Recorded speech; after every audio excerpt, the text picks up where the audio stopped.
السلام علیکم ورحمۃ اللہ وبرکاتہ۔ خوشی کا دن قریب آ رہا ہے، 14 اگست آنے والا ہے۔ یہ دن شکر اور خوشی کا دن ہے۔ ہم اس دن کو کس انداز میں منانے جا رہے ہیں؟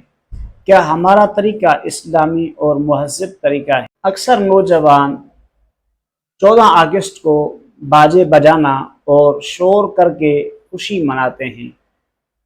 کیا یہ طریقہ ہمارا درست ہے یا نہیں؟ اکثر نوجوان باجے بجانا اور شور مچا کر خوشی مناتے ہیں۔ یہ طریقہ نہ اسلامی ہے اور نہ فائدہ مند۔ باجے بجانے کے نقصانات کیا ہیں؟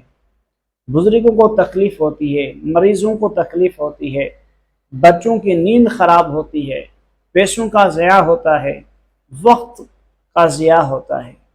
آئیے ہم 14 اگست کو اسلامی طریقے سے منائیں، پاکستان کے پرچم کو عزت کے ساتھ لہرائیں، وطن کے لیے دعا کریں، شہداء کے لیے فاتحہ پڑھائیں، خوشیاں پرامن اور اسلامی انداز میں منائیں۔